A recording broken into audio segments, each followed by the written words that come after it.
ബഹിരാകാശത്തിലേക്ക് കുതിക്കുന്ന റോക്കറ്റിൻ്റെ animation സിൻഫി studio software ഉപയോഗിച്ച് തയ്യാറാക്കുക. സൂചന: ഹോമിലെ ഇമേജസ് 10 ഫോൾഡറിലുള്ള sky.png, rocket.png എന്നീ ചിത്രങ്ങൾ ഉൾപ്പെടുത്തുക. തയ്യാറാക്കിയ ആനിമേഷൻ ഹോമിലെ exam10 എന്ന ഫോൾഡറിൽ നിങ്ങളുടെ രജിസ്റ്റർ നമ്പർ _ ചോദ്യം നമ്പർ എന്ന പേരിൽ സേവ് ചെയ്യുക. Create an animation of a rocket launching into space using the Synfig Studio software. Hints: use the images sky.png and rocket.png given in the images 10 folder in home. Save the animation to exam10 folder in home. Give a register number _ question number as the file name. Applications, graphics, Synfig Studio. ഇതിലേക്ക് ഇനി 2 PNG ചിത്രങ്ങൾ import ചെയ്യണം. അതിനുവേണ്ടി file എന്നതിൽ click ചെയ്യുന്നു, import എന്നതിൽ click ചെയ്യുന്നു. Images 10ലെ sky എന്ന ചിത്രമാണ് ആദ്യം കൊണ്ടുവരേണ്ടത്. sky.png എന്ന ചിത്രം ഡബിൾ ക്ലിക്ക് ചെയ്ത് തുറക്കുന്നു. അതിൻ്റെ വലിപ്പം സെലക്ട് ചെയ്തതിന് ശേഷം ആവശ്യാനുസരണം ക്രമീകരിക്കാവുന്നതാണ്. വലിപ്പം ക്രമീകരിക്കുന്നു.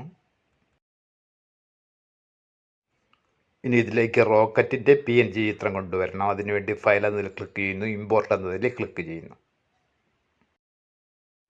rocket.pngയിൽ ഡബിൾ ക്ലിക്ക് ചെയ്ത് അത് തുറക്കുന്നു.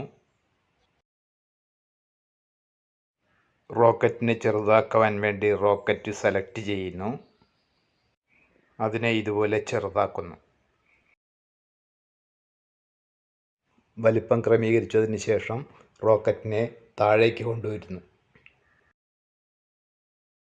ആനിമേഷൻ തുടങ്ങുവാനായി ഇവിടെ ആനിമേറ്റ് എഡിറ്റിംഗ് മോഡ് ഓണാക്കുന്നു.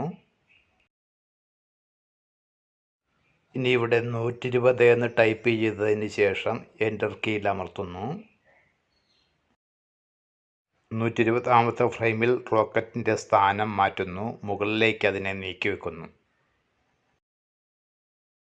ഇനി sky.pngക്ക് ആനിമേഷൻ നൽകണമെന്നുണ്ടെങ്കിൽ അത് സെലക്ട് ചെയ്യുക. റോക്കറ്റ് മുകളിലേക്ക് പോകുമ്പോൾ സ്കൈ താഴേക്ക് വരുന്നത് പോലെ ആനിമേഷൻ ചെയ്ത് നോക്കാം.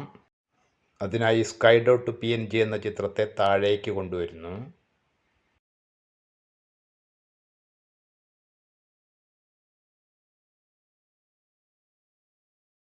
ഇനി ഇതൊന്ന് പ്ലേ ചെയ്ത് നോക്കാം.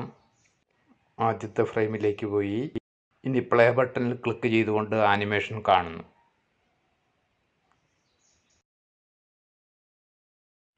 ഇനി ഇത് സേവ് ചെയ്യുകയാണ്. ഫയൽ എന്നതിൽ ക്ലിക്ക് ചെയ്യുന്നു,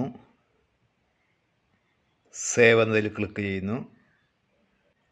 ഹോം ഫോൾഡറിലെ exam10 എന്ന ഫോൾഡർ സെലക്ട് ചെയ്തു. രജിസ്റ്റർ നമ്പർ _ ചോദ്യം നമ്പർ എന്ന രീതിയിൽ ഫയൽ നാമം നൽകുന്നു. SIFZ ഫോമാറ്റിൽ സേവ് ചെയ്യപ്പെടുകയാണ്.